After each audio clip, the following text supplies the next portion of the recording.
नमस्कार मंडळी. तर आज आपण मेथीमध्ये दही टाकून असा एक नाश्त्याचा भन्नाट असा प्रकार बनवणार आहोत, जो की लहानांपासून ते मोठ्यांपर्यंत सगळ्यांनाच आवडेल. आणि हा पदार्थ तुम्ही नाश्त्यासाठी किंवा मग टिफिनसाठी किंवा मग प्रवासामध्ये सुद्धा आपण हा नक्कीच सोबत घेऊ शकतो. तर चला रेसिपीला लगेच सुरुवात करूयात. तर इथे मी मेथी स्वच्छ निवडून आणि धुवून घेतलेली आहे. काड्या कमी घ्यायच्या आहेत यामध्ये आणि पानं जास्त घ्यायची आहेत. पानंच आपल्याला या रेसिपीसाठी लागणार आहेत. तर मेथी आपल्याला होईल तेवढी बारीक अशी करून घ्यायची आहे. तर हे पहा, मी अशी बारीक मेथी कट करून घेतलेली आहे. आता त्यानंतर इथे हळद, लाल तिखट, धनापूड ॲड केलेली आहे अर्धा चमचा. आता आपण हे घालणार आहोत आणि त्यानंतर इथे अर्धा चमचाला थोडंसं कमी मी हिंगसुद्धा घातलेलं आहे आणि 1 चमचा आपल्याला इथे पांढरे तीळ घालायचे आहेत. यामुळे या पदार्थाला खूप छान अशी चव येते. आणि अर्धा चमचा साखरसुद्धा घातलेली आहे, मेथीचा जो कडवटपणा असतो तो बॅलेन्स होण्यासाठी. त्यानंतर इथे अर्धा चमचा ओवासुद्धा घातलेला आहे. यामुळे या पदार्थाला खूप छान अशी चव येते. आणि 2 चमचे आपण ज्याने पोहे खातो तो 2 चमचे मी इथे तांदळाचं पीठ ॲड केलेलं आहे. आता यानंतर 2 चमचेच आपल्याला बेसन पीठसुद्धा लागणार आहे. तर हे बेसन पीठसुद्धा आपण इथे ॲड केलेलं आहे. आता त्यानंतर इथे मी वाटलेली हिरवी मिरची घेतलेली आहे. हिरवी मिरची, लसूण, अद्रक आणि थोडीशी यामध्ये कोथिंबीरसुद्धा वाटलेली आहे. तर हे सगळं मिश्रण आपल्याला चांगलं असं मिक्स करून घ्यायचं आहे. आणि यामध्ये थोडंसं दहीसुद्धा घातलेलं आहे. तर दही शक्यतो ताजंच घाला, आंबट दही घालू नका, नाहीतर या पदार्थाची टेस्ट पूर्णपणे बिघडेल. तर मंडळी, दही घालणं ऑप्शनल आहे. तुम्हाला नसेल आवडत, नाही घातलं तरीसुद्धा चालेल. तर आता यामध्ये चवीनुसार मीठसुद्धा घातलेलं आहे. तर हे पहा, आता अशा पद्धतीने आपल्याला या पिठाला चांगलं असं मिक्स करून घ्यायचं आहे. तुमच्या लक्षात आलंच असेल की आपण कुठला पदार्थ बनवत आहोत ते. तर मंडळी, मला कमेंटमध्ये नक्कीच कळवा की आपण हा कुठला पदार्थ बनवलेला आहे आणि तुमच्या विभागामध्ये या पदार्थाला काय म्हणतात ते. तर या पिठाला आपल्याला चांगलं असं आधी असं मिक्स करून घ्यायचं आहे. तर हे पहा, यामध्ये आता थोडंसं आपल्याला तेल घालायचं आहे. तर मी इथे 2 चमचे तेल घातलेलं आहे. आणि त्यानंतर आपल्याला लागेल तसं यामध्ये आपण गव्हाचं पीठ ॲड करणार आहोत आणि घट्ट असा गोळा आपल्याला याचा मळून घ्यायचा आहे. तर इथे मी 3 चमचे गव्हाचं पीठ घेतलेलं आहे.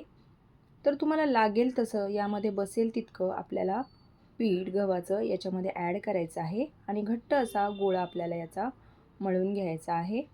तर थोडंसं पाणी लागलं तर नक्कीच याचा वापर करा, कारण आपण यामध्ये दहीसुद्धा घातलेलं आहे आणि थोडं तेल आहे आणि मेथीला पण पाणी सुटतं, त्यामुळे शक्यतो पाणी लागत नाही, पण लागलंच तर थोडंसं घाला. आता याला एक 10 मिनटासाठी आपल्याला झाकून ठेवायचं आहे. तर हे पहा, 10 मिनटं झालेली आहेत. तर आता आपल्याला याचे असे छोटे छोटे गोळे बनवून घ्यायचे. तर हे पहा, मी अशा पद्धतीने याचे गोळे बनवून घेतलेले आहे.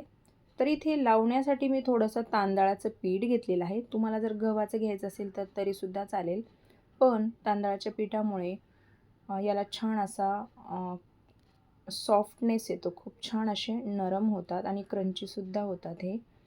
तर हे पहा, याला मी गोल लाटलं होतं, पण हे मेथीमुळे काय होतं, याला क्रॅक्स जातात, त्यामुळे हे पूर्णपणे गोल होत नाही. तर आपल्याला कुठलंही ग्लास किंवा वाटी असेल तर तुम्ही त्याने असा आकार देऊन घेऊ शकतात. तर हे पहा, मी अशा पद्धतीने सर्व इथे लाटून घेतलेलं आहे. आता आपण याला भाजून घेऊयात. तर मंडळी, कमी गॅसवरती छान असे याला आपण भाजून घेणार आहोत. तर तुम्ही इथे तेल किंवा तूप काहीही लावू शकतात. तर इथे मी तेल लावलेलं आहे. तर मंडळी, तर हे मेथीचे पराठे किंवा थेपले तुम्ही या पदार्थाला किंवा या रेसिपीला काय नाव द्याल हे मला कमेंटमध्ये नक्कीच कळवा. तर हे पहा, अशा पद्धतीने मी इथे छान अशी याला दाबून दाबून प्रेस करून कमी गॅसवरती मस्त छान लाल रंग येईपर्यंत आपल्याला ह्याला भाजून घ्यायचं आहे. तर हे पहा, अशा पद्धतीने मी सगळीकडून हा पराठा, हा थेपला छान असा भाजून घेते. तर मुलांनासुद्धा हा पदार्थ नक्कीच आवडेल, कारण मुलं अशी मेथीची भाजी खायला कंटाळा करतात, त्यांना आवडत नाही. पण जर आपण त्यांना अशा पद्धतीने हा पदार्थ जर बनवून दिला ना, तर मुले नक्कीच आवडीने खातील आणि त्यांच्या लक्षातही येणार नाही की आपण हा पदार्थ मेथीच्या भाजीपासून बनवलेला आहे. तर मंडळी, तयार झालेले आहेत आपले मेथीचे पराठे, मेथीचे थेपले. तर मंडळी, तुम्हाला आजची ही रेसिपी कशी वाटली मला हे कमेंटमध्ये नक्कीच कळवा. आणि व्हिडिओ जर आवडला असेल तर व्हिडिओला एक लाईक नक्की करा. आणि जर तुम्ही चॅनलवरती नवीन असाल आणि अजूनही आपल्या चॅनलला सबस्क्राईब केले नसेल तर पटकन सबस्क्राईब करून घ्या. आणि तुम्ही आपला हा व्हिडिओ जर फेसबुक पेजवरून पाहत असाल तर पेजला फॉलो नक्की करा. तर मंडळी, चला पुन्हा भेटूया अशाच एका तुमच्याच आवडत्या नवीन रेसिपीसोबत. तोपर्यंत धन्यवाद.